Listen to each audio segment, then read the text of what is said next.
If you will, make sure that your phone's in the vibrate mode. We're raising money for the drink machines, so $25, and mine will probably be the first one to go off. I've got this Ring stuff at home on my door, and I'm not sure that I know how to cut it off yet. Welcome to the Commissioners' budget workshops, and that's exactly what it is. It's a workshop where the commissioners have department heads and people from the college and the schools to come in, and we have dialogue based on the budget. So what I would ask you to do is very important. This is being live streamed, so I would ask you, if you want to talk to your neighbor, that you step out in the hallway so that we can keep it where we can hear each other. And just to give you an idea, tonight we're going through education, we're going through public safety, special revenues, and the enterprise fund. So we'll be here until Brian lets us go home. I don't know what time that'll be. So at this time, I'll turn it over to Brian for any comments he has. Thank you, Mr. Chairman, members of the board. As you indicated, we'll start tonight with the education, starting on page 133 in the budget book, and we'll actually go through, hopefully, capital projects, which is down to page 217. Our goal is to get through that tonight and then to do service expansions on Thursday night. So we will start off on page 133 with the K-12 public school system. You'll see on page 133 we have the roll-up there where we show current expense recommended at $16.1 million, capital outlay at $2.3 million for a total of $18.46 million. That is what was originally budgeted in 24-25. You'll see there's a slight amendment under cash capital of 25.72, where we started at 2.3 and we went to 2.5. That was because of the restricted sales tax that's required to go to the school system, and we true that up throughout the year as we get additional sales tax. We estimate that. So this year there was an amendment to the budget to add additional cash capital because, again, that is required by the state under those restricted funds to go to the schools for capital.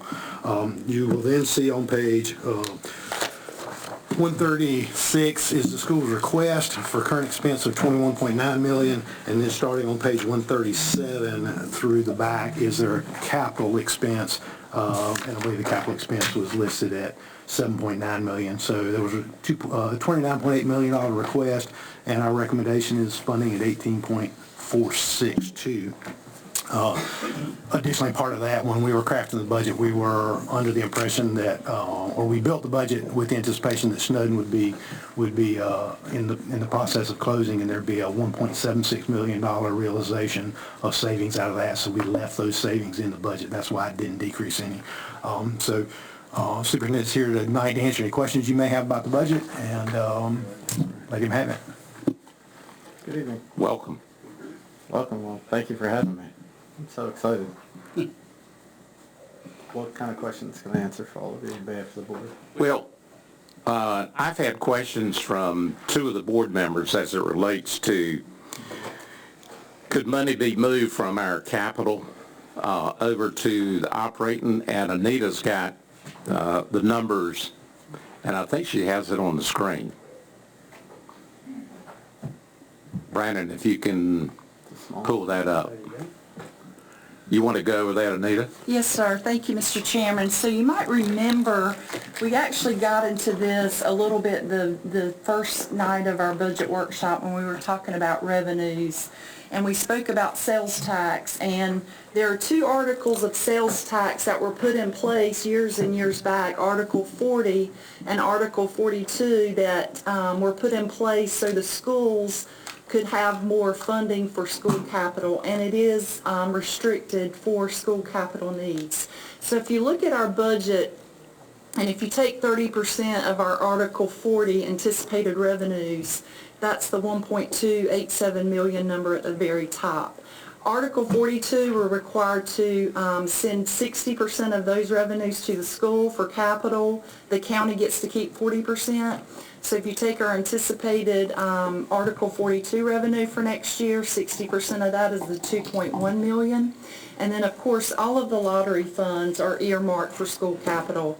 And so they will receive the full $479,000 of that. So that gives us a total restricted revenue that we're estimating we'll have to give the schools of $3,876,653. And then when we turn around and look at the expense side to see what we fund with those revenues, currently we're paying school debt next year of $1,629,000. And you might remember when we talked about debt, that's going away in a few years. So that school debt in 2028 is going to turn all into cash capital for the school. And then, of course, cash capital to the school is the $2,322,000, giving us total expenditures that will pay to the school $3.952 million. So you can see there's a difference of $75,383, and these are based on estimates. So if we take in more Article 40 and Article 42 revenue than I've budgeted, or that we've budgeted, then there may need to be an additional allocation done mid-year near the end of the year for the schools for cash capital. But right now, these are the best estimates that we have. We're anticipating restricted revenue of $3,876,000. We built in a recommended payment to the school for their debt service and cash capital of $3.952 million. So there's a difference there of $75,383 that could be moved from capital to operating. But again, these are estimates. So if you do move that $75,000, and if the Article 40 or 42 revenue comes in higher than we budgeted, then we'll have to make an additional payment to the schools. Yes, Jerry? And a lot of people may not realize this, but the legislature is looking for a way to pay for Viper radios. And one of the things they're talking about doing is taking the money from Article 42 to pay for Viper radios. And so therefore they're going to hurt public education as well as county. So I'm just sounding the alarm. You need to talk to your legislatures and let them know that that is not a great idea. And if you don't mind me asking, is that debt service concluded in fiscal year 28, so you're looking at July of 27, or is it fiscal year 29 for the school system? They have access to that in July of 28. Okay, Mr. Superintendent, if you'll give me just a second. The last payment is in 28. I believe it is 28. It's in 28. Spring of 28 or fall of 28? Do you know where that is? So, I mean, that's something we can look at later. gentlemen, it's on page 64 of your budget books, if you'd like to turn with me there. And I'm sorry I don't have a slide for this, didn't anticipate the question, but we do have the information here in front of us. So, in the middle of page 64, this shows the balances at the end of the fiscal year, meaning you'll have to make a payment the next year. So if we look all the way down to the next to the last, the taxable refunding GO bond series 2021A, that is a school bond, so we've got a balance at June of 2027, so our last payment will be in fiscal year 27-28. And that is usually made in May, so it will be May of 2028. All right. So you would receive funding, the additional Fiscal year funding, 29. 28-29 fiscal year, that's correct. All right, so 3 academic years from now. Yes, Yes. Okay, just for the board's planning purposes. because the new school is being built, with grant money plus the Right. $10 million from the county. Yes, so the new school is slated to open August of 2026. So then that's off your debt service, and then I'm hearing you say 3 academic years, so you're looking at July of 2029, if I'm correct. Fiscal year 29, but we would start making payments to you July 2028, the 1/12. Right. Yes. Yep. Thank you very much. That's good news. Stan, you want to start it off? Questions or comments? Well, we're still working on some questions, but we'll ask you, Superintendent. Yeah. Superintendent Cheeseman, I will ask you this. I'm gonna go back to where we met back, I believe, in February. February 11th? February 11th? Yes, sir. Yeah, at that time you promised to get me a copy of the legal work done on that piece of land. You asked for a guys title find. search, sir? Yeah, title search. I would ask you to stick with the budget. Yeah, This is a budget Everything workshop. colors the way I vote, so this is. No, budget. no, it's a budget. Part of the budget. Hey, man. It's a budget workshop. Look. We're supporting the budget, Mr. Yeah, Chairman. you're the chairman, I'm a county commissioner, I get to say anything I want, you just sit Well, there. make it quick. No, I might No, take a little longer no, now. no. Okay? So, I would like to get a copy of that, I haven't gotten it yet. Okay, Title search, okay. thank you for that, 4 acres. Thank you for the 4 acres. I'm sorry, I misunderstood. Yeah, I wanted a title search for that 4 acres. Yes, sir. That we had to pay $500,000 for. Actually, you did not pay for that. And let me, if I it think pleases we the did. commissioners, may I address that? Yes, go ahead. So, let's talk about that 500,000. 250,000 of that came from the Board of Education's unbudgeted reserve from sales tax funds, of which we already possessed. Not from you. The other 250,000, correct me if I'm wrong, please, came from a July of 2021 holding of state unbudgeted sales tax return that was slid into a technology fund as the Board of Education was asking for a 5-year plan. Is that true or false? That's true. So in short, the additional 250,000 that the Board of Education requested was actually intended for the Board of Education in the first place. Is that true or false? All right, so Commissioner Dethridge, can you explain to me where that 500,000 came from for you? Yeah, I'll explain it to you really quick. Please, teach me. All the money comes from the taxpayers. We're the Yes. only taxing authority here in Beaufort County. Yes. For the schools, Yes. for many other issues that we have to raise money for. We're in a revaluation year. A lot of people are screaming that they're going to have to pay a lot of taxes. They will if we don't drop the tax rate enough. Right. So, yeah, I think we're responsible for that entire $500,000 because I guarantee you what I'm hearing now is we need to pony up some more money for you guys because 16 million is not going to be enough. But you would So if I also do the agree that math of- 500,000 was not something that you had to suddenly find, it was already allocated. No, It was already allocated, is We that can correct? find all the money we need to find. I'm just We asking you, can yes or tax. no, was it allocated to the school system already, or did you have to find $500,000 for 4 acres of land? We got like over $30 million. So the in our answer fund is no, balance. you did not have to find it, the No, school no, the system already answer had it is- allocated. Well, would you Yes want or to no? answer it for me? I am. The Okay, school your system answer is already for- had $500,000 I got a different answer, allocated. but you answer it for yourself and all the other people want to believe that you've got the right If you want to answer. change it, go ahead and say it. If you want to change it, go ahead and say it. Yeah, I think I already did answer it. I am. All right, the we are taxing authority $500,000. And the money comes You from are. the taxpayers. And the $500,000 was already earmarked and allocated to the public school system as confirmed by your county manager and CFO. So you're You did saying not right have now, to find another $500,000 for us.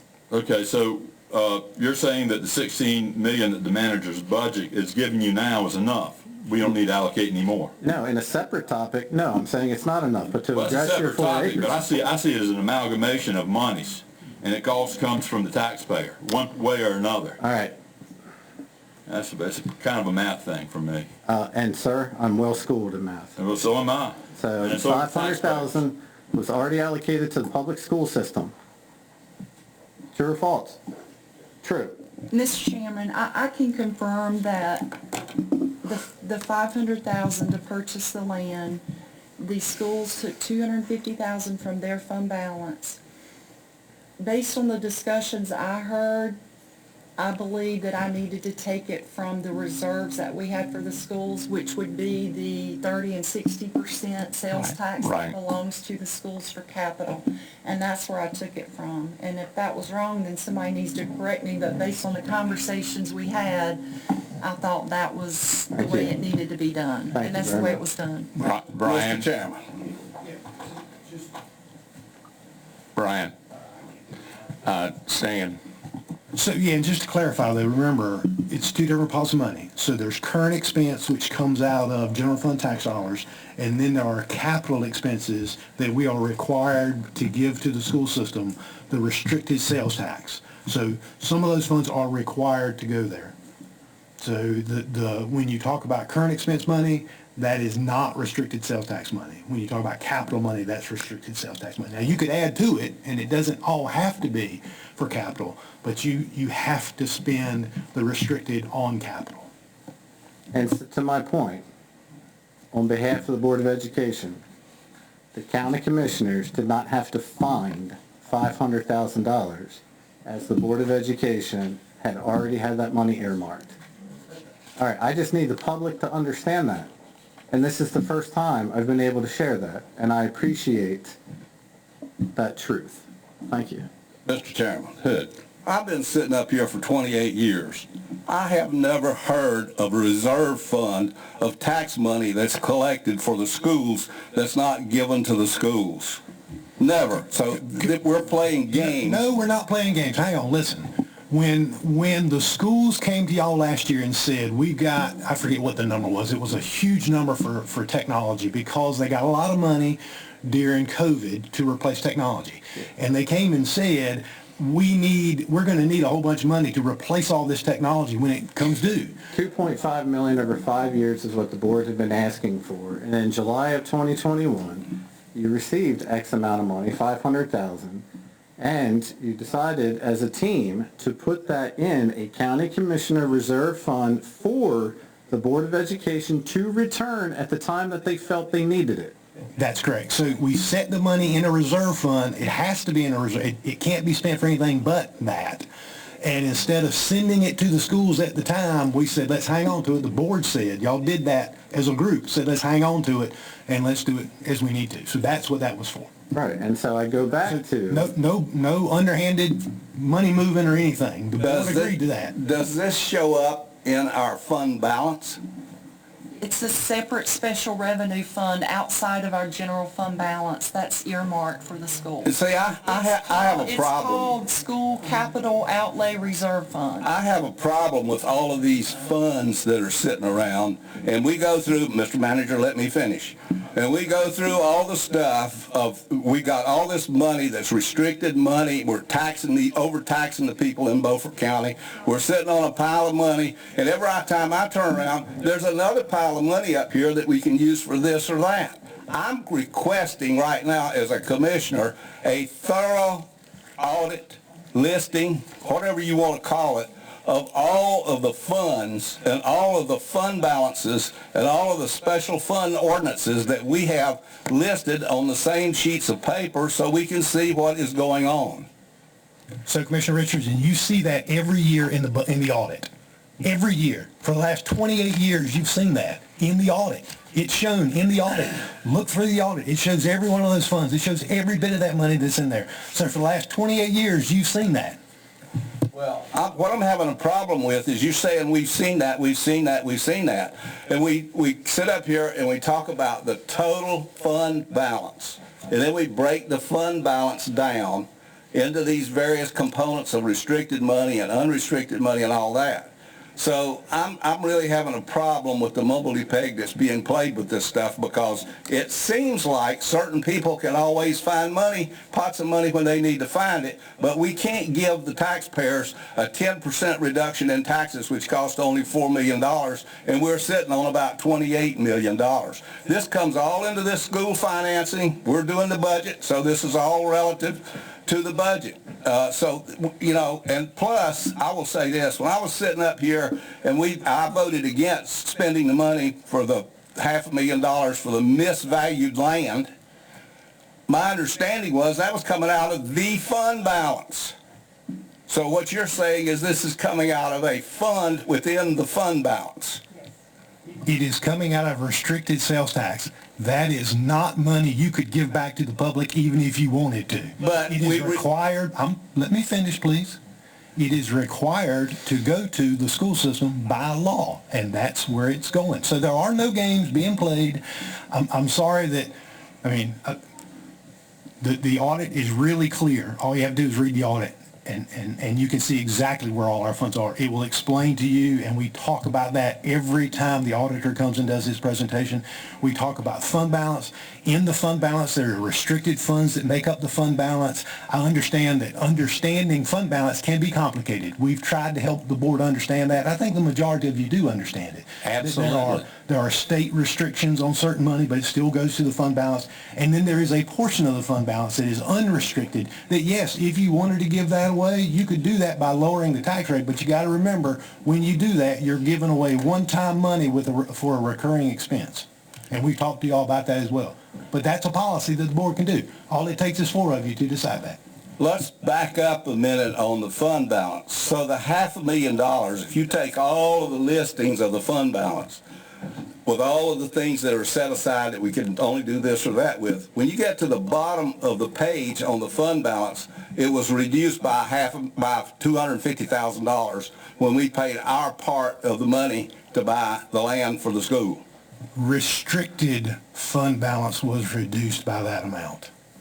Right. So the money came out of the fund balance. It doesn't matter what you want to call it, how it has to go. You can justify this stuff all you want to. It's still taxpayers' money that went to pay. It is not taxpayer money. It is sales tax money that is restricted that has to go to the school system. So yes, we are required to account for that. You can't just say willy-nilly it goes somewhere. By law, it has to go there, and we try to follow the law. Well, I understand that, but my fiduciary responsibility says all of it's taxpayer money, regardless of how you manage it, what you call it. And you can sit there and say it belongs to the school all you want to. It's still taxpayer money.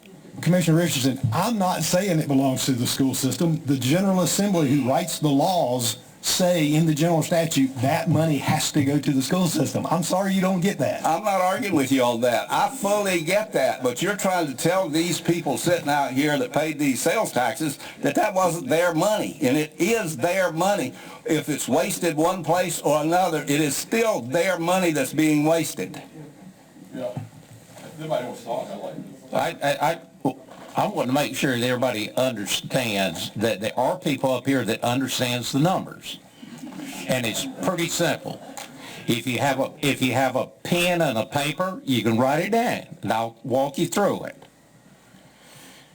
We have on page 35 of our workbook, we have unassigned fund balance. That means that it's just there. I mean, we could give away $15 million of that tonight. Okay? That's the unassigned, $26.7 million. Okay, in addition to that, we have the fund for the school. That's restricted. That's not in there. So you can add $10 million to it. In addition to that, we got, is it 5.6 in the solid waste, the mega sites? There's 5.6 million, and remember you put a penny in place, you adjusted the tax rate a penny probably about 4 or 5 years ago, and earmarked that penny to be set aside for capital needs, whether it be county buildings, schools, college, wherever.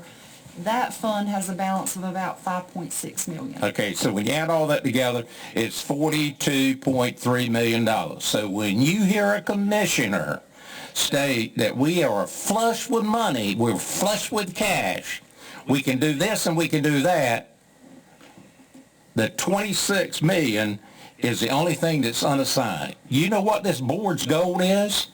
It's 35% of our operating budget. 35% of our operating budget. That's the goal. We exceed that 35% by 0.71. That's money that we have to have when a hurricane comes through here and we have to clean up stuff.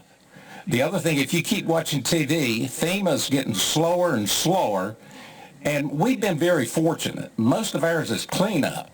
We've not had infrastructure damage like some of these places are. So, you know, we have to have that. That's not money we can just take $4 million and just throw it back at taxpayers. So want to make sure that everybody's clear while this is streaming and somebody can play it back. So, okay, now. Yeah, so you're saying, all of you are saying that the money that you guys voting as a center-left coalition, 4 votes, you had 4 votes, and you put all these monies in different pots where I remember this guy at the end and this guy right here kept the money in the fund balance. You've put it in all these restricted pots.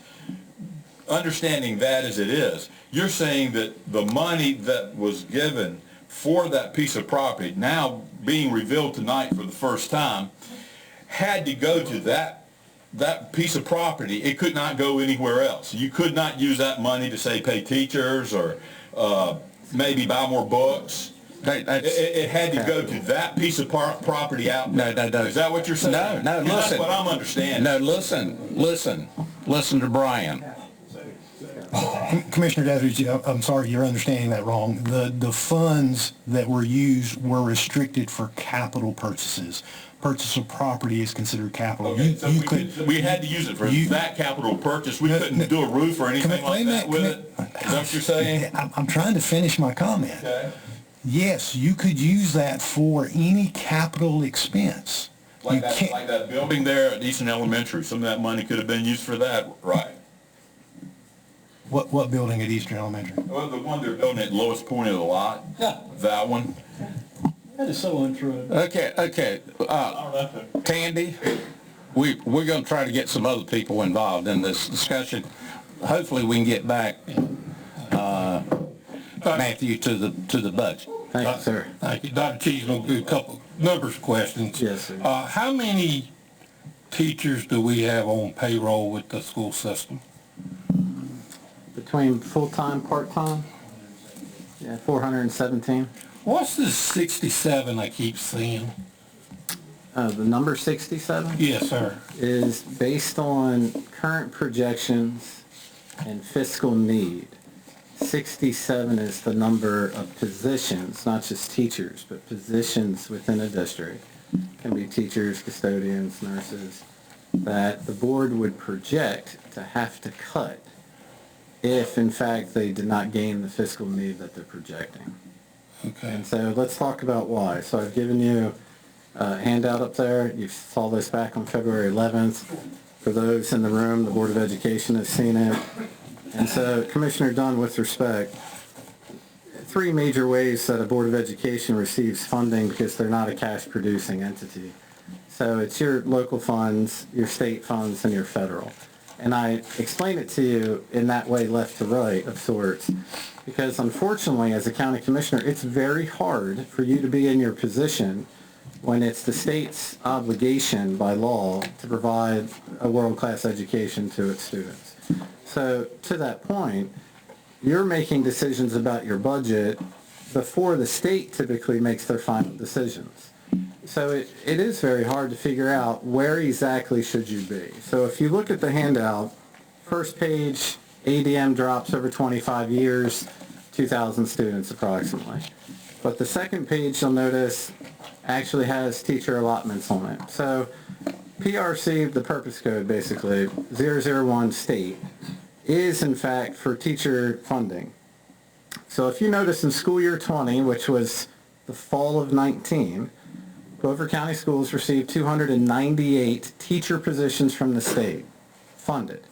Meaning that you could put a $35,000 teacher or a $65,000 teacher into that and the state would pay it. Well, over time, the state of North Carolina has reduced that. So to the point right now, including what the state has already declared of cutting 7.5 positions for this coming school year, Beaufort County Schools will have lost 53.90 state-funded positions. So if you take a beginning teacher salary, and these are all state teacher-funded positions, nobody else. So if you take a teacher salary plus all the benefit costs, what we say total hit of approximately $70,000, like brand new teacher, new to the profession, is a total hit of about $70,000. Well, if you just multiply 54 times 70,000, you're at $3.78 million. So how does an organization, any public school district in Beaufort County or any of the other 114 counties across the state, how do you respond to that? Well, you have to go back to your county commissioners, which puts you in it puts you in a pickle. And you have to look at your federal dollars in terms of how you can use Title I. So you're in a position right now where you're looking at 6 years of the state of North Carolina saying, hey, we're going to reduce your teacher allotments. Why do they do that? Because your children allotments, the total number of kids have dropped. So the difficulty in this is that you have a river that divides the county. So I can't simply have teachers go from one building to the next based on licensure because the drive alone, the timing alone, the schedules alone. So we sometimes have to ask you for that help because we have been victimized to some degree, and I'll use that word, of losing state-funded positions. And what's interesting is you can lose a state-funded position, but the kids are still there. So then what do you do? And so that's why the 67 spots is now there. The Board of Education last year cut 26 spots. The year before, don't quote me on it, but I think they cut about 12. But the board has been trying to respond to the unknown. The unknown is how the state decides in its formula how many exact spots to cut you by or to add. And with Ms. Potts, our incredibly intelligent CFO, I can't do this work without her and her team. She can attest to the fact that we've now just received our 92nd budget revision from the state of North Carolina since July. 92nd budget revision. If I get to 100, I think we all go to the Hall of Fame. But the key piece is, how do you deal with the state consistently taking, slightly giving? So they can take a position, they can add 0.1 back, right? They can take and give you a position, subtract 0.5. But in this case for next year, 7.5 they expect to leave. So the only way the board can get into their budget is to reduce positions, which means loss of jobs, class sizes going up, programs being eliminated, and potential change of schools. There's no other way unless someone walks in and really thinks about what type of annual donation, and notice I said annual, donation that you would make in order to sustain it. There is no way. And I've been a superintendent now for 10 years, 30th year in the career. I've seen it around, but that 67 is a pretty scary number. And that's a scary number because it's teacher positions, TA positions, custodial positions, maintenance positions. Cafeteria positions are a little bit different because they're a different budget, but all of these different support positions. When I first arrived in January 2019, you had 9 people supporting your curriculum instruction department. Right now you have 3. You have less maintenance, less technicians for transportation. You're running skeletal crews. This Board of Education has done everything they could possibly do to not impact the classroom. And now it's here. So I understand a lot that when you submit your budget, you're guesstimating what you're going to get from the state and what you're going to get from federal government. Have you found over the years that you get more or less from the state and federal government? And if so, what's your difference in how much money you're getting? Yeah, that's a great question. And the oddity of it is the state funds tend to trend up. And the federal funds recently tend to trend up, not for teaching positions. And so in terms of how you use that money, just like Mr. Dethridge was realizing and others were tonight, there are purpose codes that you can only use that money for a very specific thing. It's like handing my daughter a $5 bill to go buy a bottle of water. You can't buy candy, right? Same idea. And we live within the law of how that money should be used. And there's no better finance team in the state of North Carolina than this finance team. Their audits are clear every year. And so you're stuck in these little departments. I asked you in February if we could have redrawn lines someplace. Could we have redrawn the lines in Blunt's Creek to send students that are going to Chocowinity towards Aurora? I mean, I went to the community a couple of weeks ago to an event, and they said, look, there's kids that are going to live right there that are going to Chocowinity, and kids that are living right there that are going to Aurora. Yeah. They're within eyesight of each other. Could we have done that years ago and maybe stop some of this trend? Well, let me ask you, how would that change the teacher positions I just explained to you? Because you can redraw the line, but that doesn't change the number of students. It's by district, not by school. That's the key piece you need to remember. if you look at this, you're projected to have 245 state-funded teacher positions. All right? That 417 that Assistant Superintendent Doan, the best in his craft, told you, that all comes from other supplemental funding to try to sustain it. So that 245 is based on total number of kids in the district. It comes to the district, and then we disperse it out into the schools. You're running out of state-funded teacher positions. And that is why the board is coming back saying, look, we're going to need fiscal support in these ideas. So when you look at the budget proposal that has come to you, everything in the left-hand column is nothing that the board has acted on, meaning state mandated raises that you have to pay the backside of, and if you don't, I'm cutting employment. Utility costs, nobody's asked for it, right? But I have to come to you to get that money to pay for the school's utilities.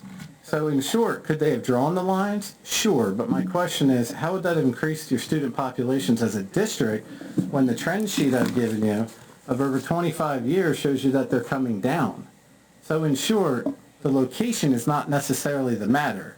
It's the total that matters that impacts your state teacher allotment, and that's why I'm asking you for more funding. Well, the only other question I would have, has anybody done any investigation as to why students are leaving our system that are still eligible for our school system? I mean, Sure. It's kind of like when people leave jobs, we do exit interviews. Is anybody asking them why they're leaving our school system? Well, sure, let's talk about that for a second. They graduate. Besides graduate. Right, but they graduate, and your birth rate is not equal to the graduation rate, so you're not replenishing them. At the same time, you have far more competition now. So in a really bad example, which car dealership are you going to go to? You have far more choices now. So you have homeschool, private school, virtual academies, charter schools. You pay out anywhere between $1.4 and $1.8 million that follows the child to a charter school. 9 of those, actually, that we pay to. Some are right down the street, and some are all the way in Halifax is where your money goes to, because it follows the domiciled child here in Beaufort County. So sure, there's lots of conversations. It can be program opportunity, what the interest is of the family. When they get up and leave here, it's not because they're, dissatisfied with the public school education. Maybe mom, dad, guardian got a job elsewhere. Or you have someone like me who traveled in from another world and came here with one child who started in 5th grade, not kindergarten. So there are so many different reasons I could say to you, but in fact, I can't put it down to one single thing. And what really hurt Beaufort County schools was when the governor shut us down on March 14th at 4:30 in the afternoon on a Saturday, and 300 kids exited because private schools were allowed to still have school. And so where did those children come back? And then on top of that, Commissioner Dunn, you should take a look at your private schools in this region who decided to use the voucher system to raise their tuitions anywhere by 10% to 549% in order to gain that $7,000 voucher, even though the tuition was only like a couple $100 increase the previous year. There's lots of articles floating around about that. So in short, many different opportunities, many different choices, many different reasons families make their choice, but we're going to deal with what's right here, right now. And I've yet to hear that it's been total displeasure about what the fantastic work our teachers and administrators do every day, and I invite you in to see them. Randy? Last budget workshop, the county manager said that in a few years, when we discussed it tonight, that these bonds will be paid off. Yeah. We got 2 really newish, not total new, but newish schools that are in good shape. Mm-hmm. And we're building a school that some taxpayer money's involved with, but most of it's being paid for by lottery funds. So it'll be a brand new. So our buildings are going to be in great shape. Yes. And our debt is going to be very little to none. Correct. And that is amazing. Absolutely. And that is a good story to tell, and I will tell it often. We have got to start looking at the human element. We can't have just great buildings. We got to have good teachers. Mm-hmm. And we got to have teachers' assistants. Yes. Because when you got a teacher that's controlling maybe now 28 kids, and one of those kids have an issue, then you've got one teacher going to the one and 28 kids with nobody doing anything with them. And we've got to find a way, I don't know, call teachers' assistants capital. I don't know how to do it.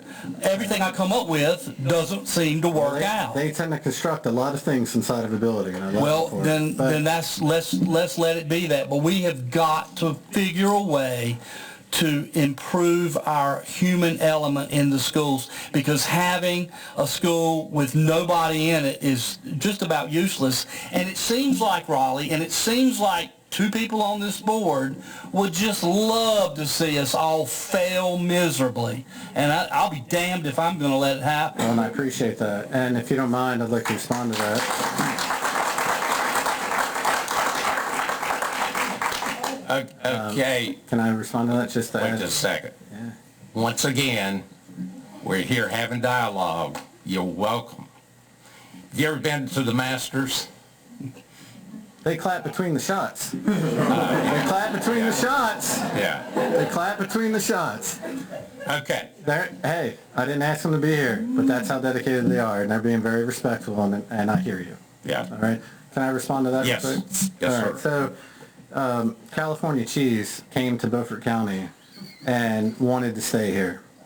All right? And this Philadelphia cheesesteak guy loves it and want to be here. But let's talk about how we have structured the internal parts of Beaufort County schools. So I ask you just in general, you don't have to shout it out, what percentage of principals are internal pipeline hires? Think about it for a second. 13 principals, what percentage? 75. 78. Good for you. All right. What percentage of your assistant principals are internal pipeline hires? 100. 77. My point being is, it is very hard to attract people to Beaufort County, not because we're short. It's hard to attract people because there's less people in the field of education.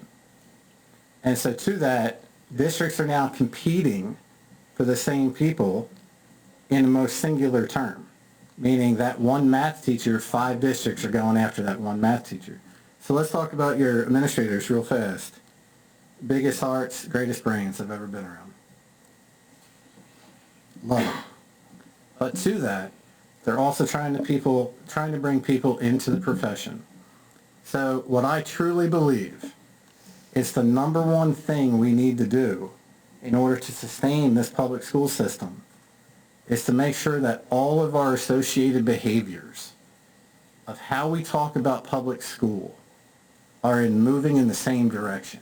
So I agree with you, but there are times where we've lost applicants because they've watched meetings. We've lost applicants because they've come to a meeting. We've lost applicants because they don't feel supported. So other types of ways is we're using teacher assistant programs to become teachers. We're looking for people to develop through that pipeline of success. And so I agree with you. So if I've noticed, General Assembly is starting to look at moving teacher salaries, beginning teachers to $50,000. So exciting. I'll be back to ask you for the additional money to support it because we're not a cash flow entity. So I agree with you. There's a lot that we need to do, but you're not a failing school system. You have tremendous people with kids getting a fantastic education. So I agree with what you said, Mr. Walker. Thank you. You got great leaders there. Just one more thing. We've spent a lot of money, the county school system has spent a lot of money on capital. And I don't know, maybe it was just, it's not pleasant when you come up and talk to us and ask us for stuff. So I want to, in the future, I don't care if you need a light bulb and it has to do with capital, you need to get here in front of us and ask for the money. Because I don't want to see y'all spend another dime, and I'm hearing it's like $5 million. So let's talk about that. During ESSER, the Board of Education tried to show their reciprocal appreciation and used $5 million of ESSER funds to completely district-wide do an HVAC project, chiller project. That's money that they did not have to use, and that's oftentimes put on your shoulders. So they tried to take the load off. If you look at the difference of funding over 5 years of local, of what's been asked for versus what's been given, it's 6.5 million.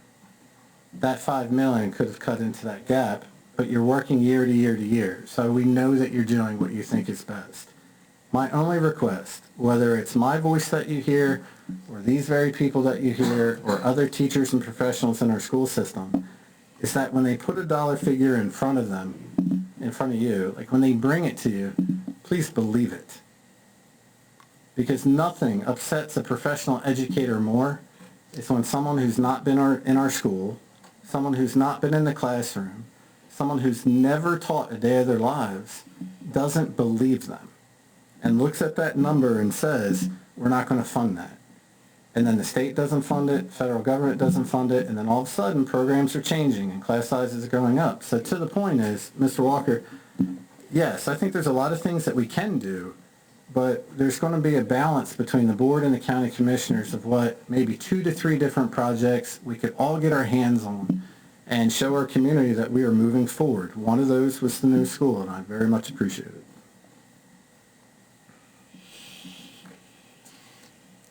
Jerry? Thank you. My question is about Snowden. Snowden? Snowden. Yes. I'm not looking for an aha moment or anything like that because that's not my personality. Yeah.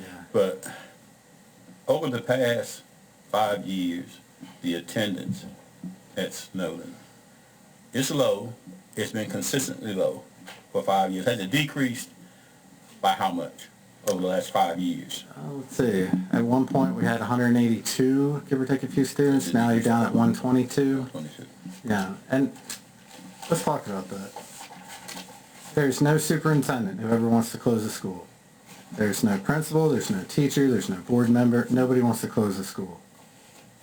But when you get into a fiscal position where the state of North Carolina is not giving you enough teacher positions, you find yourself in a position of where can you give children an education where you have teacher positions. And so in short, what you've seen is, especially at the high school levels, you're watching social studies classes, English classes, go from 24 to 32 to 35. I mean, walk in Candy Tucker's class in Washington High School, I mean, you're talking 36 kids. I mean, that's hard for anybody, right?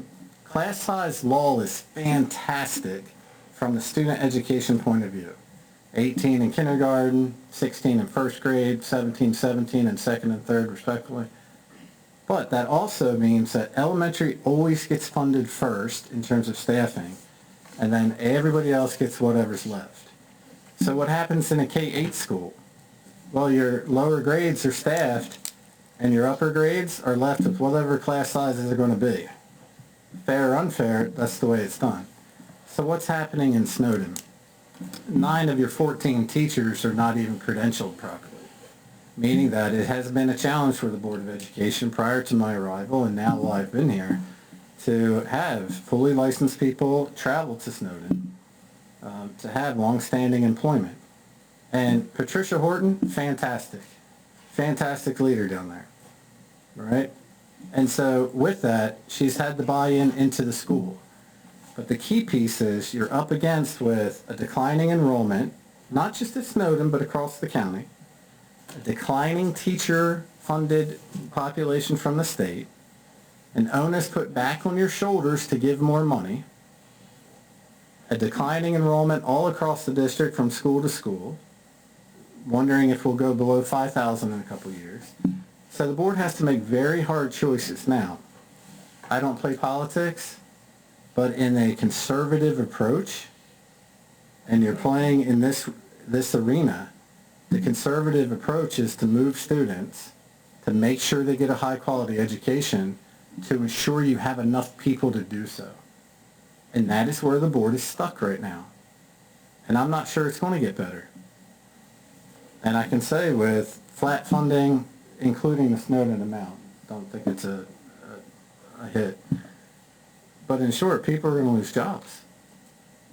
Because this board has just tried to shrink wrap it as much as they possibly can, and I'm not over-dramatizing that. But I'd invite anyone to come sit at my table to see the very things I've given you. How many TAs are at Snowden? Currently, let's see, 22 teachers, 6 teacher assistants. And so when we talk about numbers and projections, we considered that 4 of those teachers would have to move with students, state-funded class size law, right? The other 18 is where we put in our calculations. So, and you may not be able to answer my last question. If you were to close Snowden, I don't close buildings. well, I understand, okay. If the Board of Education If the Board of voted to do Education. that in a majority, That's right, I understand. I just felt like I had to clarify a few things, but I Not a love you. problem. Come on. I got it. Not a problem. How many students who left to go on to Pamlico County or other places do you think might return to the Beaufort County school system? Yeah, anything I would say to you would solely be a projection without documented evidence to it, but let's talk about that. So, how many would come back? How many would leave? All right. How many would Pamlico actually take because they're not required by law to take them? How many would go to Arapahoe with a voucher? How many would go to other places with a voucher? But in short, I think the real question boils down to, is Chocowinity Primary School a brick and mortar school set up to receive a population of students? And they are. And is Chocowinity Middle School a brick and mortar school set up to receive students? And they are.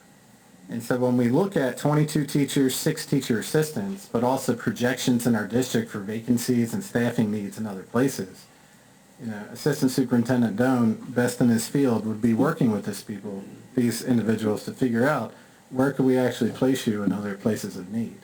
And some of the contracts end at the end of June. Some of them would need to extend their licenses.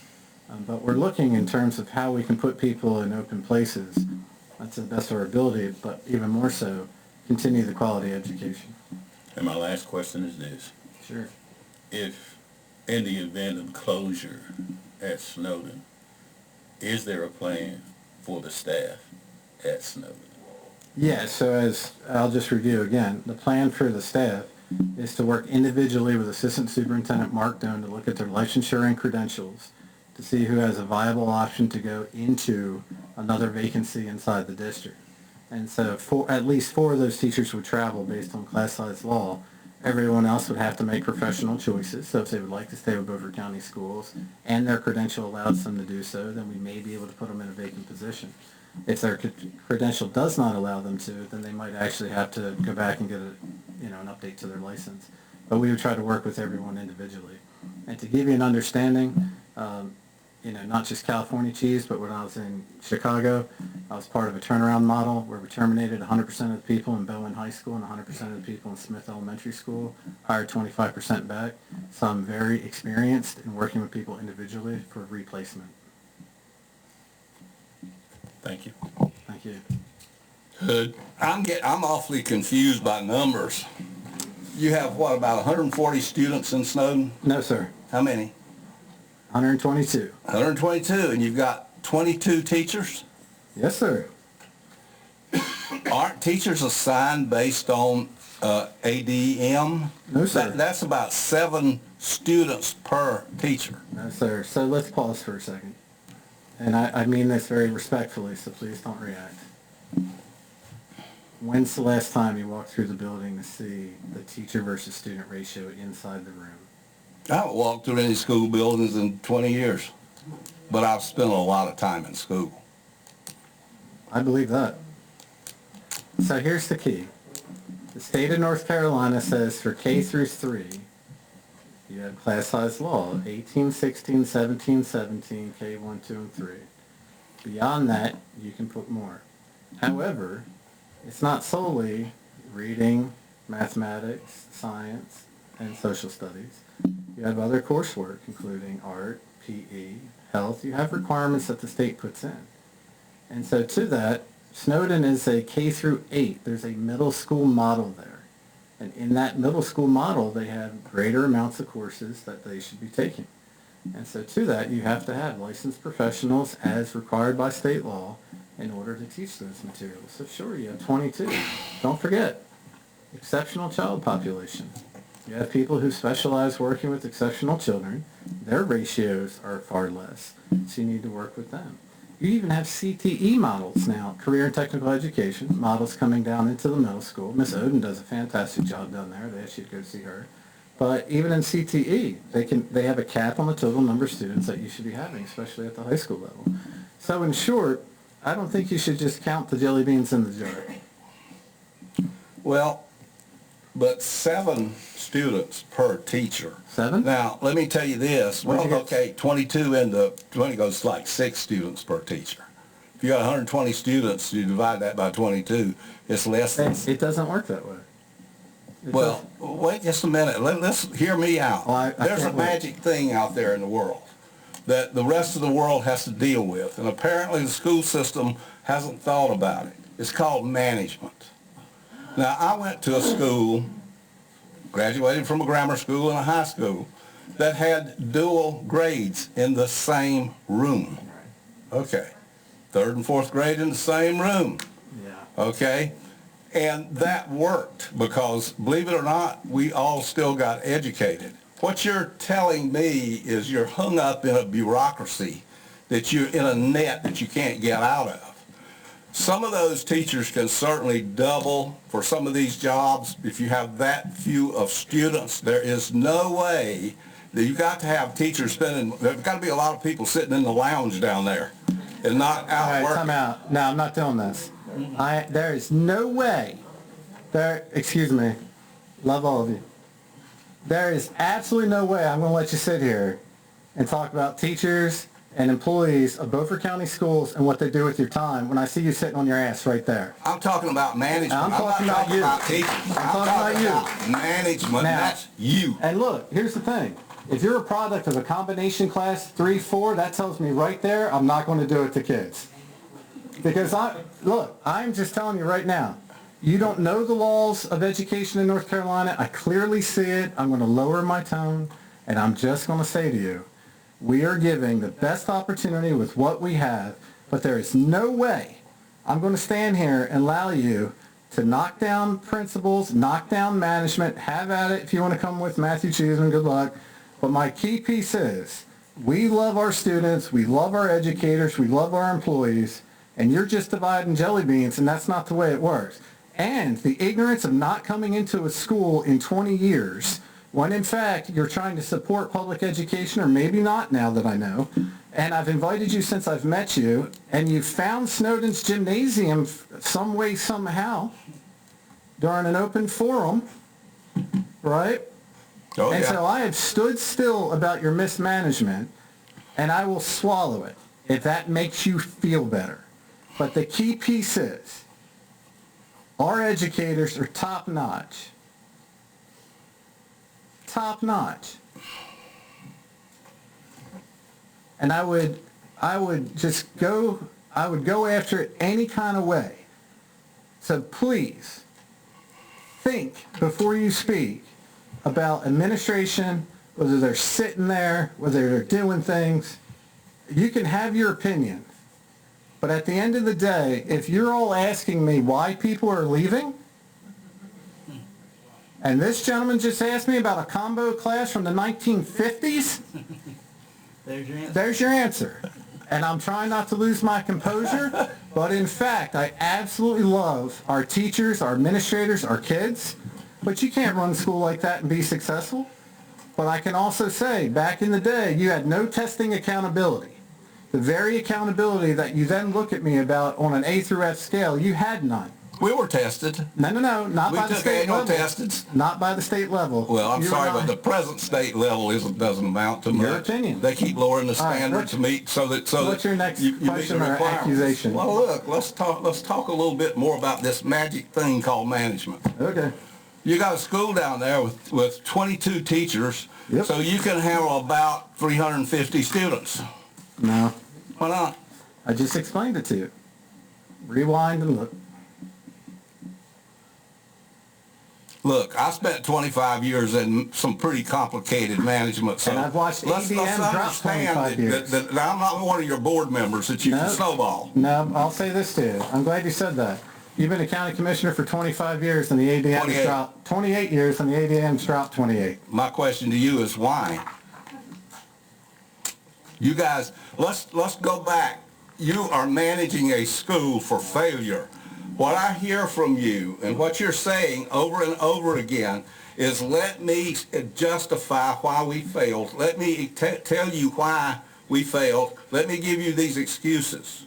The other side of that coin are reasons for success. Sure. I have not seen you or your school board propose anything to save Snowden. I have not heard save Snowden. What I have heard is close Snowden, and this gentleman right here, Mr. Dunn, gave you the formula for success at Snowden, and that is to redefine the districts and get the students into Snowden.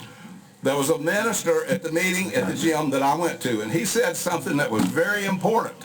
So, No. Let me finish, You go and then you first, can then. speak. All right. All right? What he said was, when you send the message every year that this school may not be open, there are parents that don't want to put their children into that kind of a situation because they're going to have to take them out and take them to another school maybe next year. You are guaranteeing failure with a very, very poor management policy, and that falls on the school board itself. There's not only 2 members of your school board have I heard say, let's save Snowden. Let's figure out how to make this thing work. And the answer to saving Snowden is more students at Snowden to justify your teacher base. Because I've looked at your numbers that you submitted. You're not going to save any money closing Snowden. You're actually going to increase your expenses. So my question let me take something for a second. All right, you said to redraw the lines and move the kids over there. All right, any school in this district, they can transfer as long as they can get into a school and they can take them under Class Act law, correct me if I get wrong, and we don't have to add a teacher.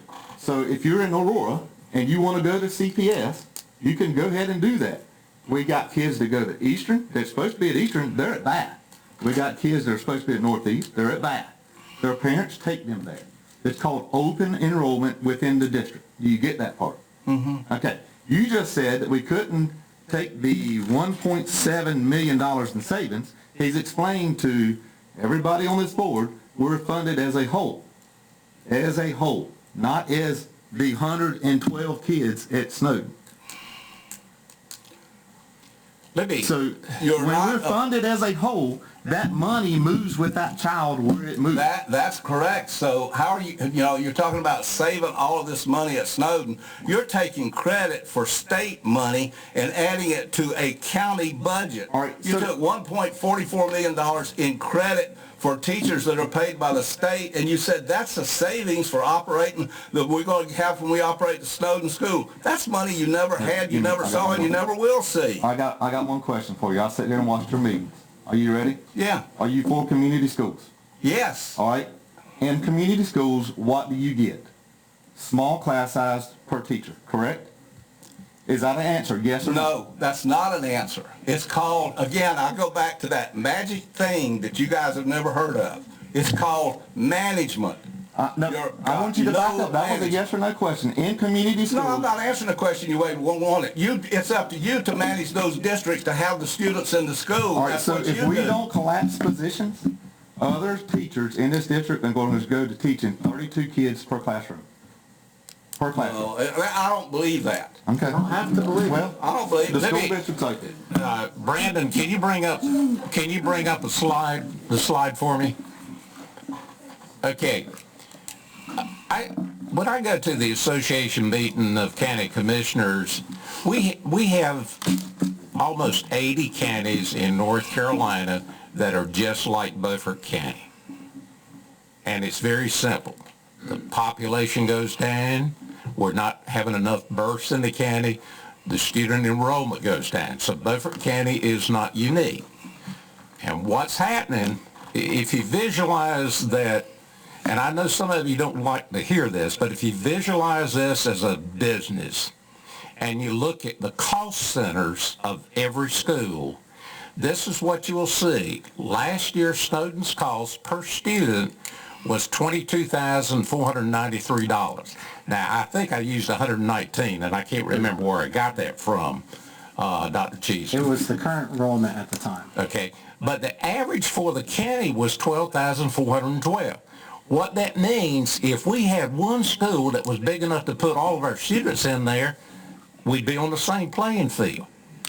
It is getting to be extremely tough. Whether you're on the north side or the south side, we're going to have to continue to find ways to deal with enrollment.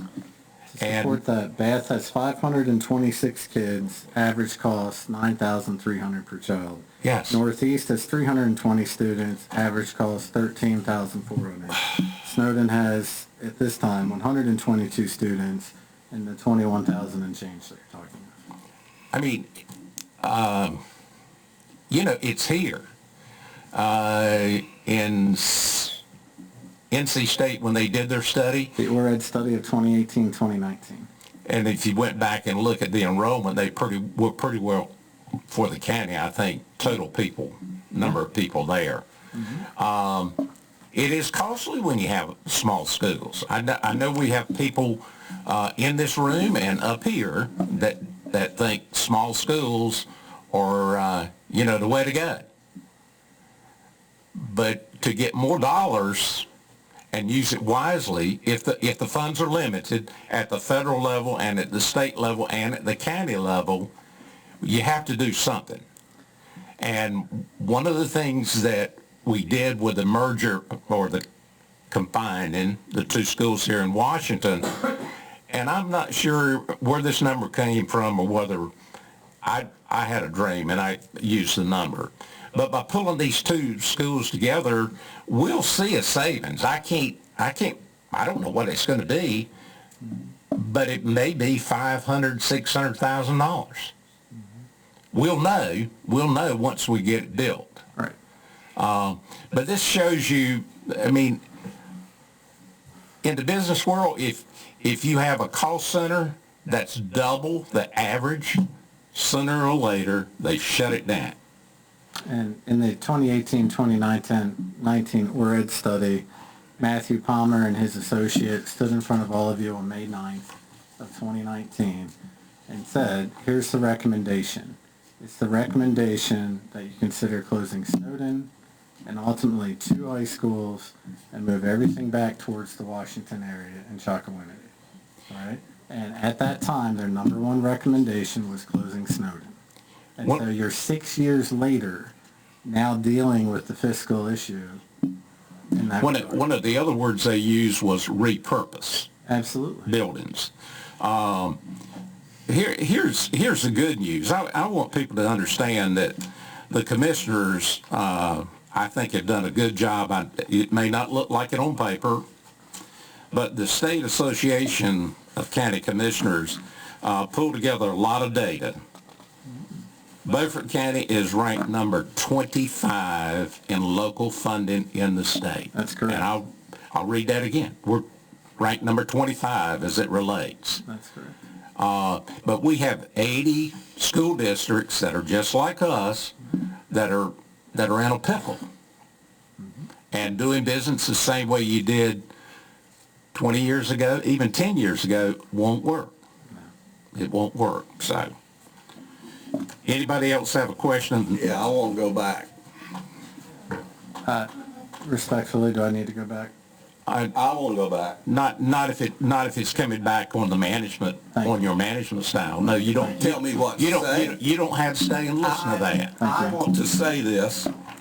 There are companies out there that are in bankruptcy. There are companies out there that are making a lot of money, and there are companies out there that are just surviving.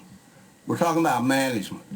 There are school systems that are in the same condition.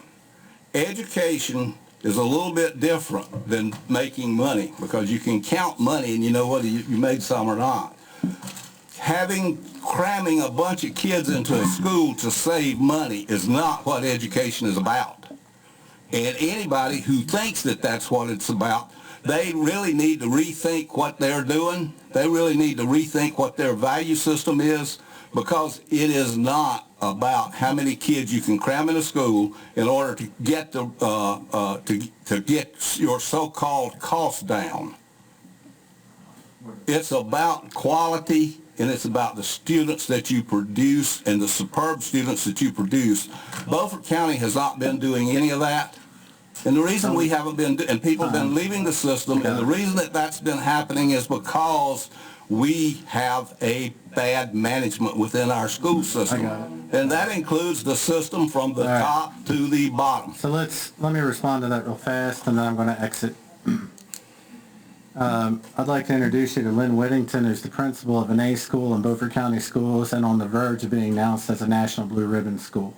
I'd also like to introduce you one day to Dr. Emily Peak, Early College High School, National Blue Ribbon School. I'd like to introduce you to Kim Bissett, Bath Elementary principal, internal pipeline hire, who went from a C to a B this past year. The district has come out of low performing. You went from 3 low performing schools when I first arrived, and it's not about me, to 0 low performing schools, to COVID, to 8 low performing schools, now to 5, and we project to go to 2 at the end of this year. So quite frankly, you're allowed to have your opinion. I'll own the management piece, but as 2-time Regional Superintendent of the Year, I think we've done a hell of a job with our schools. Thank you very much.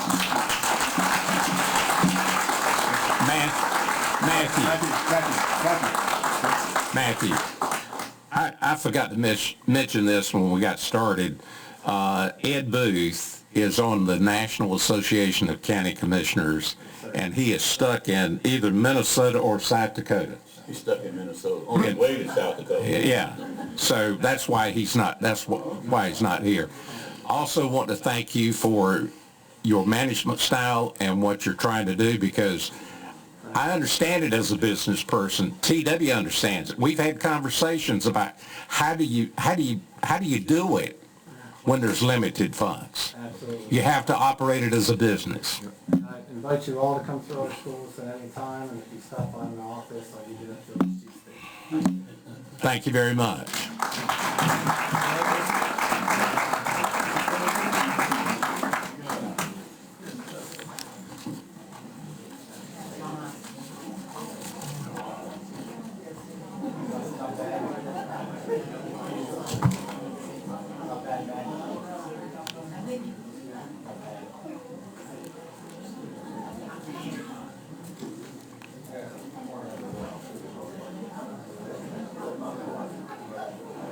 Yes.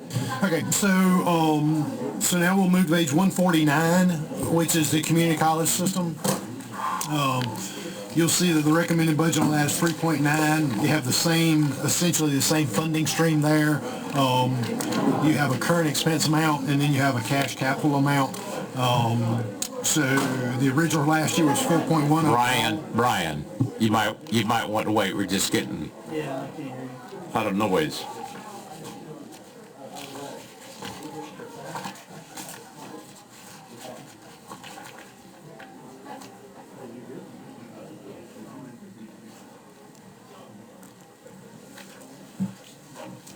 Okay, Brian. Yes, sir. So again, back to page 149 is our recommended budget at 3.976. That is slightly down from the original last year, but that was because we had some one-time cash capital that went to the community college system. Based on their request, you fully funded their request. You have, starting on page 151, their detailed request, and President of Community College here to answer any questions you may have. Afternoon, good evening, gentlemen. Welcome. Thank you very much. I'm just as pleased as punch to be here. Will you give us an update on your project in Aurora? Yes, sir. We have, I think, officially turned dirt, we can say. They're starting the stage. Yeah, they're starting the stage down there now, and we anticipate having the building complete prior to February of 2026, if the weather holds for that. And so we're looking forward to that project, as well as to the skilled trades building in the coming year. Appreciate the assistance from the Board of Commissioners. Do you or Mark have any opening remarks or remarks before we? No, we've had a very successful year. The college has grown roughly 5.3%, which means we should anticipate an increase in our budget from the state of approximately $875,000. That will push us up close to about 2,300 full-time equivalent students. No, 2365. So we'll be increasing by roughly 135 student FTEs. Every FTE we make we generates essentially about $6,000. So we continue to do quite well, and we believe that there are two reasons for that. One is Beaufort Promise, because it enables us to remove those barriers that prevent people from being able to afford to take more courses and to take more and not have to work more hours in order to pay for tuition and fees, and also the retention that we've been able to increase, I think, with the use of the centralized advising center that we had through federal grant that we will retain permanently. So, and our retention and graduation rates are looking great. We had the largest class in the history of the college graduate last Thursday at Washington High School's football stadium, and so we feel like we're headed in the right direction.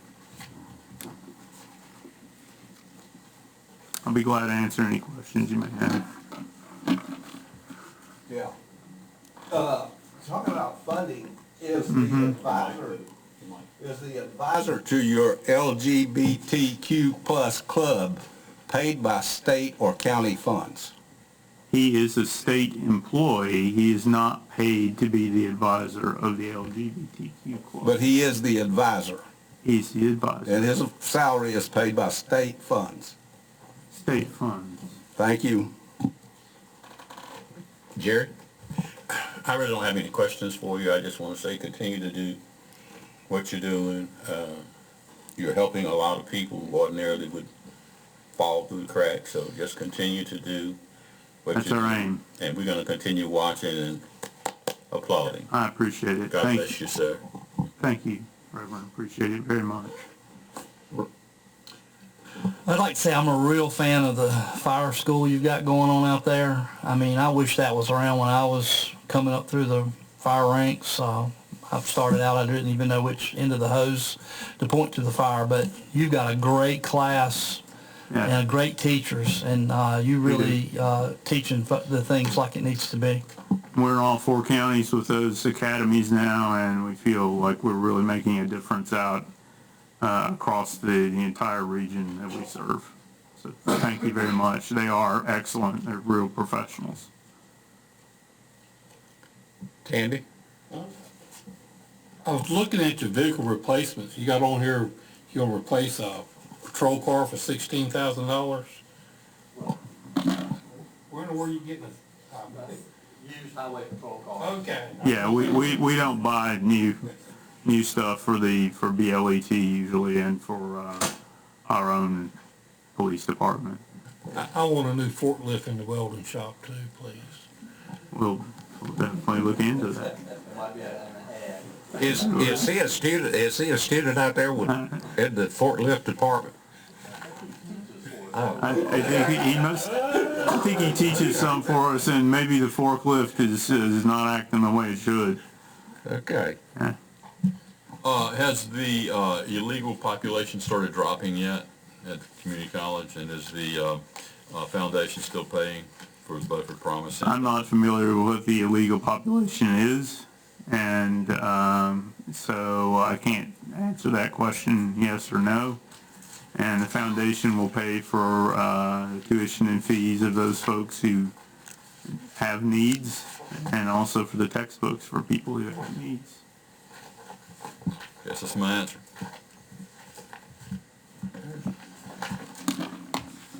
At the meeting at the college, I miss you and Mark both.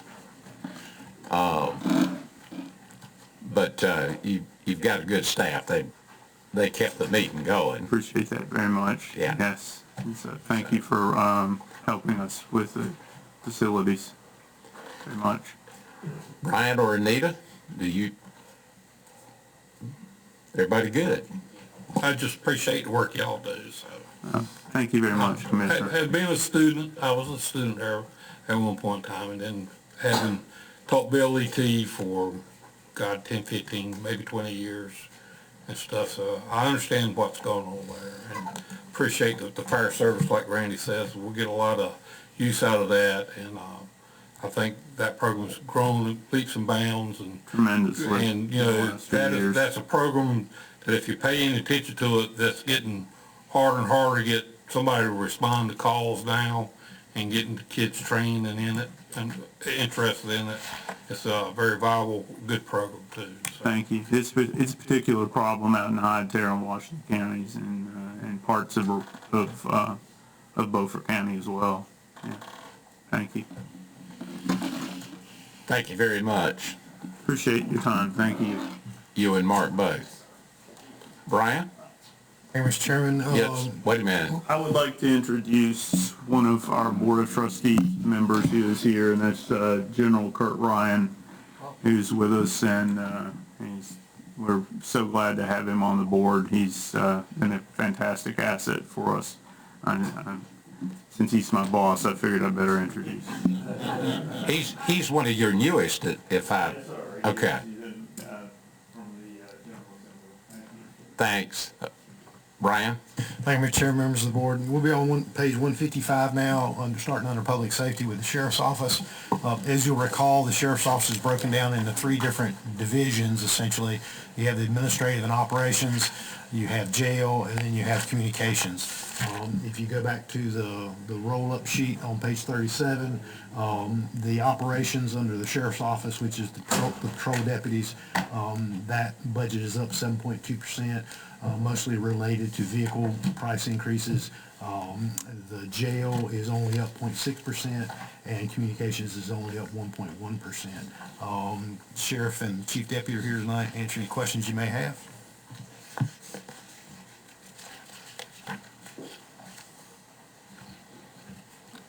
Good evening, Chairman. You slept in here late. I thought Gary was going to do this. Well, all I'm going to do is say thank y'all for what you do, and Chief Deputy will talk numbers. All right. We'll start back down at the end of the table with Stan. We'll alternate. Okay. Tandy? I'm still looking away. Okay. I'm in good shape with the Randy? sheriff's department, I'm good. How many Good. vacancies you got across the department right now?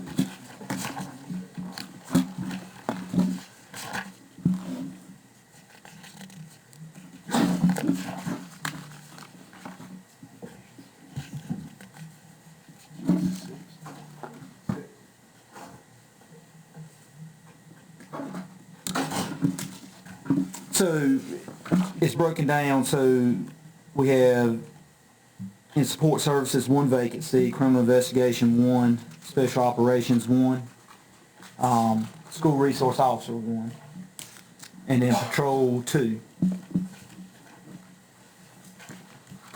And that's as of today. Yes, sir, we do, and we have 2 in a holding pattern. So if we do create a vacancy there, we have 2 that we can drop right in, for as long as, until they find another job.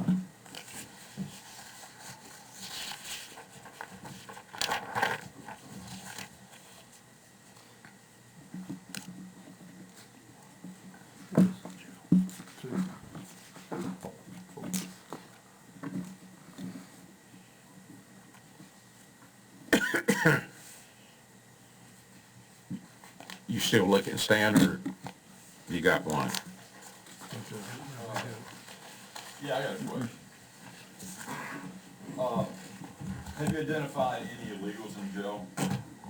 Have you identified any illegals in jail right now? No. We do our process with the process, we run them in through APHIS, we fingerprint them, If they are charged with DWI or felony, they get get fingerprinted. They go through, and if there's a flag that goes up through APHIS, then those federal agencies like ICE, for an example, will notify us by email or maybe a phone call. And either they'll send us an email with an intent of a detainer, or just letting us know they're going to put a detainer in. And if they do, they do. If they don't, then they're sitting there waiting on bond. Has ICE corresponded with you lately in any regular manner? Yes, sir. We had not lately, we had earlier in the year, they sent a request for the intent to detain if the person was going to be released, and the person's not going to be released. They're under $1 million bond, I think it is. Okay. So, I guess what I'm getting at, please work with them every way you can. It's the greatest expense we have in this county. Oh, I will. Is illegal immigration and a lot of the problems that come with it, the drugs and everything else, the crime, the medical. It's a lot. So we're trying to get things straightened out finally in this nation, And some in the of that- state, and this county. Some of the, like so we're putting an application process of expanded Medicaid expansion. Yeah. And even running through that application process hasn't flagged any illegals. Okay. So there's another form of being identified as illegal, if it's there. And that would be running that application through Medicaid expansion. Good. Good. Glad to know that. And to that point, Medicaid expansion will save us a lot of dollars here in our budget. Oh, yeah, they're identifying a lot of waste, fraud, and abuse in Medicaid. You know, so we're excited to see the savings that we've introduced into our jail, hopefully to get some relief. So if you've seen very minimal illegal activity, Stan, how is it the most expensive thing in the county? Well, we educate illegal children. So that's a lot. You should know that. You're in the education business. Yeah, I understand. Now, they didn't end up in jail because they were legal. They ended up in jail because they violated the law. Exactly. I just want, right now they're getting, in the news, what I'm hearing is they're going first. So I want us to do everything we can to work with ICE to make sure we get all illegals out of this county that are doing harm to our citizenry. Appreciate you asking. We'll get to the money part later. There you go. Stan? I'm not sure my information's good, but I'll bring this up since we're talking about it. Were you notified that illegals were being housed in Beaufort County under the Biden plan during the last 3 or 4 years with what they've been doing? No, I haven't. Okay, all right, thanks. I may return that call. Because I'm not sure my information's good. Yeah, I just wonder where that information could have come from. Yeah, I'll be glad to talk to you, yeah. I wouldn't want to say something that that's wrong Thank you. or inaccurate. Looks like we're good. Thank you, Jim. Thank you for what you do every day. Thank you.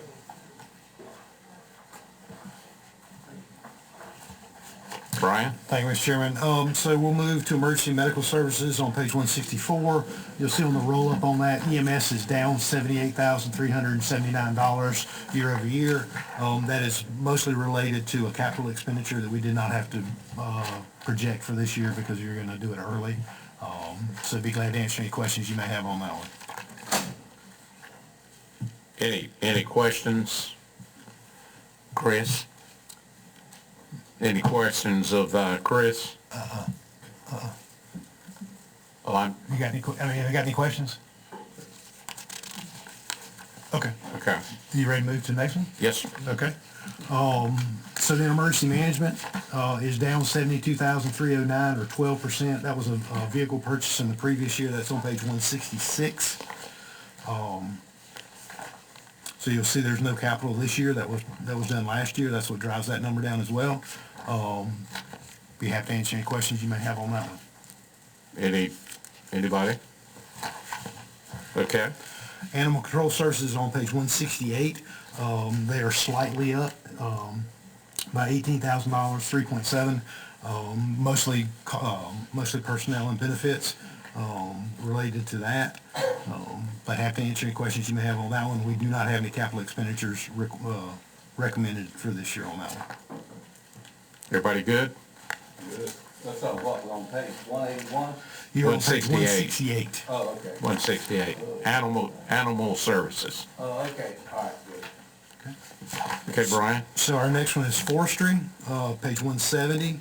As you remember, we have a contract with the state of North Carolina in which we fund that at 60%, or the state funds it at 6%. We fund it at 40% or under a cooperative agreement. Unless there is a major fire that occurs, we typically do not end up seeing all that spent. So we've been lucky over the last few years with that contract, but it is slightly up, 218 to 229, so 4.8%, about $10,000. And like I say, they usually work really well with it unless there's something large. They don't end up spending that entire budget anyway. So, but we reimburse them. We pay that out at 40%. Any questions on forestry? And you have the letter. Actually, we have a new forest ranger, Dennis Roaster. And he has all his information listed. You have his entire budget there. Happy to answer any questions you may have. You want to move to other emergency services? Yes, sir. So that's on page 179 under other emergency services. That's where we pick up the Sydney Dive Team, the Volunteer Fire Department Safety House, the medical examiner. That budget is down by $12,000 or about 13%. That's where the medical examiner costs have decreased. As you're aware, the county is responsible for the cost of the medical examiners when they are investigating suspicious deaths or autopsies have to be done. Statewide, that accounts for about 15% of deaths, and we've just not had a tremendous amount, thank goodness, of those. Any questions on any of those? You want to go to special revenues? Yes, sir. So this is, we'll have some discussion on this one, I'm sure. These are the special revenue funds, again, that are restricted in what they can be used for. So starting on page 181, you have the 911 service, E911 service telephone system, and that's the fund that's used to account for those revenues and expenses that are associated with that. You have federal and state seized funds. Those are the ones that the sheriff uses where they can, it's associated with seized drug funds, and they can use those funds only for certain things that the state allows them to use it for. Fire and rescue tax districts. So this is the fund, as you know, you have separate tax districts for fire and for rescue districts, as well as EMS. And we'll talk about those, and that starts on page 183. So just like we did in our revenue neutral numbers for the county general fund, we are required to show you a revenue neutral number on any other tax that's applied, which would mean the taxes that are applied in the rescue and fire districts. So you'll see those tax rates that are recommended on page 183. You'll see what what that additional revenue is over revenue neutral, and then you'll see the EMS districts. And as you go back further, 184 through 191 are the revenue neutral sheets. So if you have questions, let us know. We'll be glad to delve into that.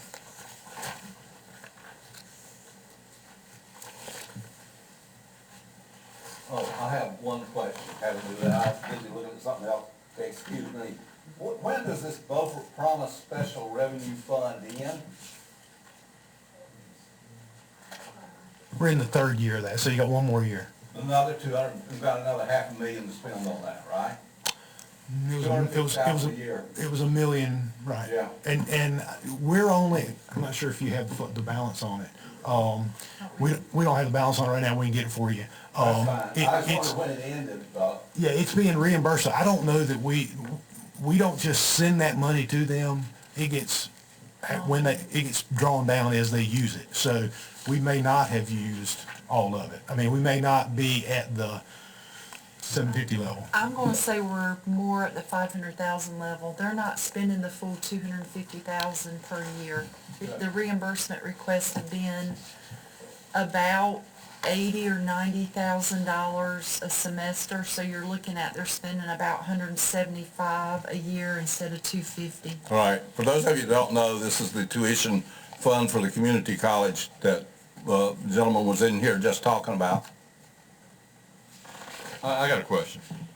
What kind of verification process do we have in the financial department to make sure that the money that we're spending, the county dollars we're spending for Beaufort Promise, all goes to legal citizens of this county? So we have a commitment by the school, by the community college, that when y'all gave them that money, you said this will not be used for people who are undocumented, and they have to be Beaufort County residents, and they are doing that. They know that they can't spend that Are we money. auditing them at all in any way, shape, or form? I mean, they send us only ones that are appropriate to that. They Did use they other send the names funds. of the students to you? No, that's, I don't think we get the names of students because there's protected information in that. FERPA, I believe is what that's called. All right. Okay, so back to EMS and fire and EMS districts. Any questions? So let me get this right. Tax rate for fire districts. There is a set tax rate, and because of the revenue neutral, that's gonna go down based on being revenue neutral for each area. No. So that's why we show you the revenue neutral sheets, and we're showing you what we recommend. So, so the EMS districts, we're at 5. They came down. We're recommending that they go back up to 5 cent. Let's see, the north side. So if you look at page 183, everybody on page 183, the middle block there's your tax districts listed and their revenue neutral tax rate and the amount of revenue that revenue neutral tax rate will generate. So let's take, for example, the very first one, Washington Township EMS District. Their revenue neutral tax rate is 3.3 cent, and that generates $247,226. And if you want to see how that's calculated, you can turn to the very next page on 184, and it's done in the same manner and using the same local government commission spreadsheet that we used to calculate the county's revenue neutral tax rate. So you can see there, you go down, let's say about 3.5, 4 inches from the bottom up, you'll see revenue neutral tax rate to be included in the budget ordinance adjusted for growth. That's the 3.3 cent that generates the $251,523. Now, because of the very large subsidy that the general fund has always contributed towards EMS and continues to contribute towards EMS, we're recommending that we don't go to the revenue neutral tax rate, but that stays adjusted at the 5 cent rate that it currently is now. So if we flip back to page 183, that is your top block there. Washington Township EMS District, we're recommending a 5 cent rate, which is the current rate that it is now, and that will generate $374,584,000, which is an additional $127,358 more than the revenue neutral rate of 3.3 cent. And that's for EMS. That is for just the Washington Township District for EMS. It's shown for each one. Very similar situation with Bath Township.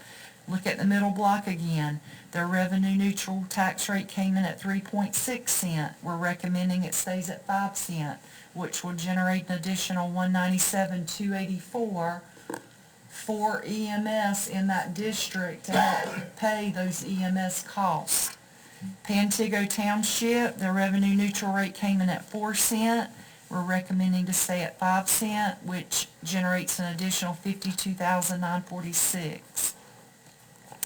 Chocowinity Township, their revenue neutral tax rate came in at 3.3. Again, recommended to stay at 5 cents.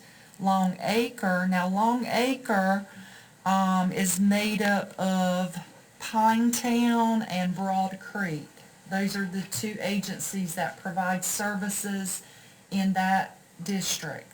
And they requested that their rate be 3.75 cents per 100 value. And before the reval, they were at 2.3 cents. And then same thing with our Richlands actually requested to stay at revenue neutral, 5.3.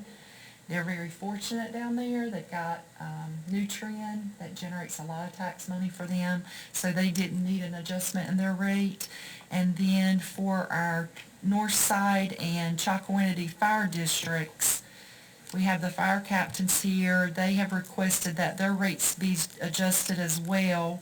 Northside came in at 3.5.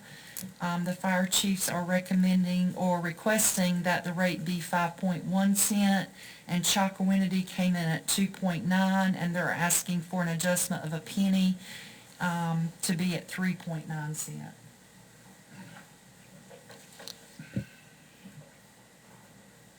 And that bottom block there just shows the current rates this year.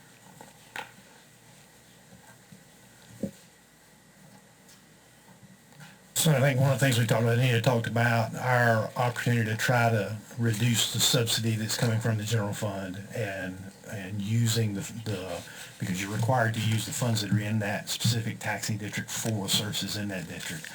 So that's why we're recommending those adjustments. And then the fire increases on the north side, we talked about in the message that the chiefs are trying to do or are planning and working to have a more robust daytime response. And that's going to help them do that, or that's what they hope will help them be able to do that. And that EMS subsidy, if you're interested in seeing that, that's on page 192.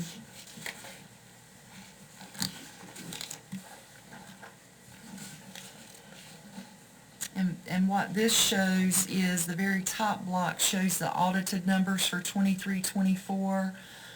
First you have the revenues. That year, patient billing was, just over 900,000. You can see what we brought in with the district taxes there. For total revenues of a little over 1.8, the departmental expenses for EMS. And I'll just say, this is just EMS. There are other expenses that are not even captured here. Overhead expenses like the emergency medical dispatch at E911, that's not captured here in these expenses. Any type of management time is not allocated here. This is strictly just EMS department expenses. They were 3.922 million, so the general fund subsidy for EMS for 23-24 was just over $2 million, or 5.4% of your 62.5-cent tax rate. And then based on that same analysis, using our recommended budget numbers for next year, you can see we're expecting patient billing to go up to 1.3, and again, that's due to not only an increase in the number of trips, but also the amount of reimbursement we're receiving for Medicaid and Medicare. It has gone up. And then the EMS district taxes, we're showing our recommended 5-cent rate there and what revenue that generates. So we generated EMS estimated revenues of closer to $3 million rather than 1.9, so about an additional $1 million in revenue there. And when you offset that with the departmental expenses of $4 million, the subsidy goes down by what, about $850,000 there. So it puts a little dent into it. We've still got, a good amount of subsidy from the general fund, But again, not that those districts need to necessarily operate like an enterprise fund like water and solid waste, but we do feel like, you know, keeping that rate at 5 cents in the EMS districts allows the revenue generated in that district to be used to support the operations that are going on in that service area.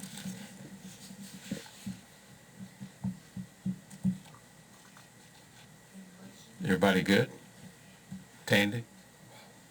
Are y'all all right there? Are y'all happy? Chiefs? I mean, y'all showed up. Make sure you're happy. All right. You know, I sit on the oversight committee and I see the operating costs for each one of the departments. I think it's our goal that they don't have to have barbecues for operating expenses. I know they can do very little to, you know, buy the equipment without having some, you know, fundraisers. But I think we're there in most of the departments now. And I thought I saw Tony back there. Oh. Yeah. And I think even, I've not compared the numbers, but I think this will probably get Punga River in a position where the tax dollars at least covers the operating expenses. So, any other comments on the EMS or the fire district taxes? All right, Brian? Okay, so that'll take us through page 194, where we pick up, or actually you see on page 193, the special revenues that we talked about previously. Page 194 picks up economic development fund revenues, the capital reserve revenues, the HCCBG, which is the aging money that we anticipate receiving from the state. We firm that up after we actually receive it. You have the healthcare reserve fund that we're paying ourselves back where we borrowed some money. You have the capital reserve fund where you have your penny that was approved a few years ago, 1 cent on the tax rate, which we're estimating $931,873 to go into that. On page 195, you see the EMS special revenues where we have collections, debt set off, and the settlement. And then you get into 4H, which we were required to set those aside. It's 4H Cooperative Extension and DSS Special Payee Fund, where we have to show those ins and outs. The 911 expenditures, and those are E911, which are restricted funds. Again, on page 195, then you have the seized funds, which were the drug funds. And they're recommending to use those funds for equipment purchase, which is what they do every year. It's an allowable purchase under the sheriff's office that the state allows them to use those funds for. And then you see the fire tax expenditures. That's where those funds flow to the fire districts. Then on page 196, you'll see where the EMS, this is the expenditure side of it for EMS, so all that will balance out based on the revenue side. Then you have reval, where I think there's a sheet further back previously in the book that talks about the reval, where we have to set aside, it used to be you would have to set aside 1/8 every year, but you're moving back now to a 6-year reval, so you've got to anticipate what that cost is going to be in 6 years to do another reval, and then divide it by 6 and set aside 1/6 of that every year. So the state requires you by law to do that, so that you can't come up at the end and go, hey, we forgot, we don't have any money. So they make you do that. So that's your revaluation.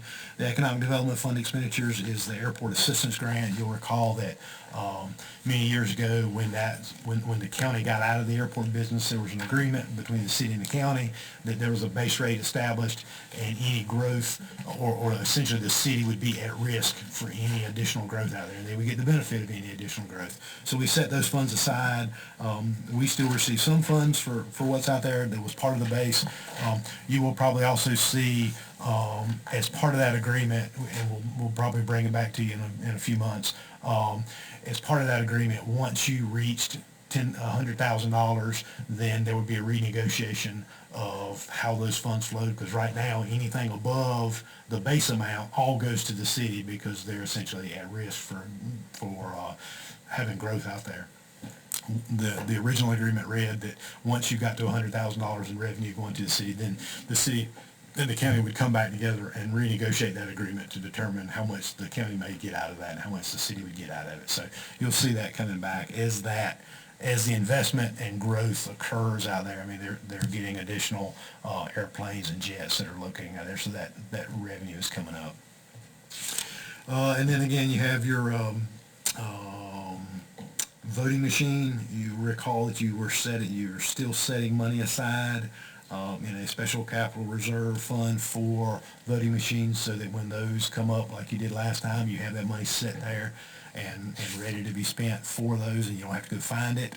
So good management of money there. And then the HCCBG expenditures, that's where we balance out on the other side. And then again, special revenue funds that match up with all the other stuff you've seen, EMS, the 4-H, the cooperative extension. This is where you show the revenue balancing with the expenditures. Happy to answer any of those questions if you have them. Very good. What's the wishes of the board? We've been at it for 2 hours, and we've got to get all the way through to the expansion budget. Would you like to take a break? Keep going. Keep going? Okay. Okay, so that takes us... How about the staff? Oh, we're good. Okay. So that takes us to the water fund, the enterprise fund, on page 199. You'll see that if you flip over to page 200, we've reduced the full-time equivalents in that department by one. That was a meter technician position that we were able to eliminate after a couple of years after the meter project got put in place. So that's been reduced by one. The recommended budget is 9.6. It's balanced between revenues and expenditures. There is a 3% increase in water rates, as we typically do, to cover inflation costs and to make sure, because this is an enterprise fund. It's got to survive on its own. Biggest expenditure there is $4.5 million in operating. I mean, it's obviously a heavy operating intensive piece there. We've got debt service at 2.9, some small amount of capital, and then contingency at 100,000. Happy to answer any questions you may have on water. But as you go through, 201, 202, 203 is the line item detail of that budget. I asked this last year, and I think I asked you beforehand. Can you give us the capital fund balance in both of these? You don't have to do it tonight. Will you send that to the commissioners for water and solid waste?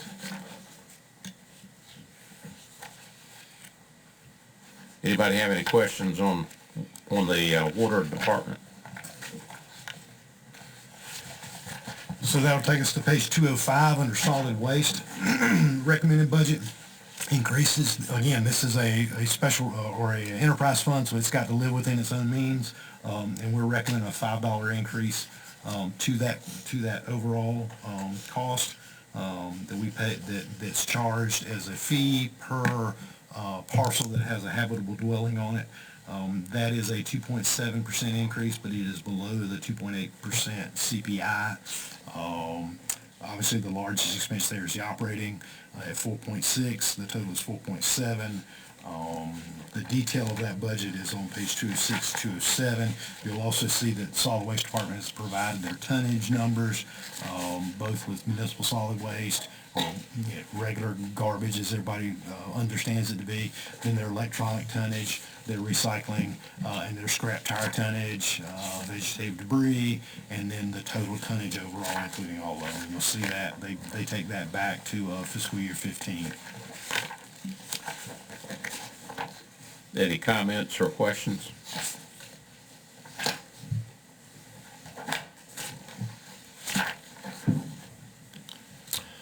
Okay, so that will take us to page 215, which is our internal service fund. We have an internal service fund that we established a couple years ago, our workers' compensation fund, where we took, with the board's approval, we took a higher deductible on our workers' compensation so that we could get a better reduction in our premium. So we took a $100,000 deductible, and then we started taking the money that we saved on that lower premium, and we started setting it aside in a internal service fund for our workers' compensation, and that has been building, and we have been making payments each year at $200,000. We're a little over $1 million, $1.2 million in that fund right now, so we feel like we've got enough set aside that would hold us for 10 deductibles that we may have to hit. 12 deductibles. So it would cover us for 12 deductibles, which we think is a solid number. So we're not recommending this year that you move money into the Workers' Compensation Reserve Fund. We do show some coming from the water fund because the water fund has to pay its own ride. So this was the general fund piece. So we're not recommending that you move money from the general fund into it because we think we've got enough there. But you do have payments. You have $30,000 coming from the water fund over there. And you'll see where we show expenditures. We anticipate we'll probably pay out about $50,000 in general claims, and then about $10,000 in water fund. So our total there is about 60. But that program has worked out really well, and we continue to believe that's a good way to do it. It's helped us save money. Excellent. And then you have the capital projects on page 217. Again, this is the fund where you take 1 penny, the board approved years ago, taking 1 penny of the tax rate and setting it aside for special capital projects. And we put that in the capital reserve fund. You'll see that we're recommending that we put $233,300 in there, and then we have projects of $233,300. You'll see those recommended projects on page 218. The remainder of that 1 penny would go into the reserve fund. We need to catch up on some projects before we start laying more projects out. So the recommended projects this year are the emergency services roof. As you all know, we have a strong roofing program. We had REI, Roof Engineering Incorporated, come in several years ago and look at all of our roofs and give us a roof replacement schedule so that we weren't just arbitrarily doing roofs. We now have them set up on a schedule, so we get a roof every year or every 2 years, and the goal is to get every roof in the county, and then we're on a 20 to 25 year warranty on those, and then we don't get back to them until we have to come back to them. So we have the emergency services building is scheduled for a roof replacement. We're showing $25,000 for the old county attorney building. We still call it the Francisco building. It's the county building, to do some interior renovations because it's our once the tax reevaluation folks get out of there, it's our proposal to redo the carpet, to paint the place, get it back in decent shape, and then we would move our economic development office from across the street over here where we're actually leasing, we're paying rent to somebody over here, and move them into our own building. So we would do away with having to pay somebody money to rent for economic development. Then there's $26,500 for courthouse elevator repair. There's some issues we need to deal with at the emergency management parking lot, and then the remainder of that 931, that 1 penny, the 678 would be transferred to the reserve fund. And again, that's until we can get some of our projects caught up, and then we'll come back and be able to do some more work with those. So that's your capital projects. That takes you through the expansion. Happy to answer any questions you may have on the capital projects. Otherwise, Thursday is where you'll have the service expansions come in. That's something that if it is a currently funded entity that wants additional money, or if it is an internal department that's looking for something new or different, they'll pitch those to you. As you see on page 219, that's the order will go in, and that shows you who's going to be speaking, what they've asked for, and our intent is to go through all those on Thursday night, and then a week from tonight, you'll have your final shot at deciding, well, not final shot, but it's what we scheduled for your last meeting, essentially to get together and say, okay, here's how we're going to craft the budget, or here's what changes we want to make, or whatever we want to do to the budget, so that we can get it advertised, get it all put together and get it advertised for you to hold a public hearing at your regular meeting in June the 2nd. The board is typically adopted after that. You don't necessarily have to. You got to get it done before June 30th because we don't want to go into an interim budget. But typically you have adopted. If you decide you don't want to adopt that night, we have it scheduled for where we can call a special call meeting the next week for you to adopt the budget. But that's where we go from there. Any questions? Anyone have a question? Okay, we'll reconvene on Thursday night, May the 22nd at 5 o'clock. Good evening.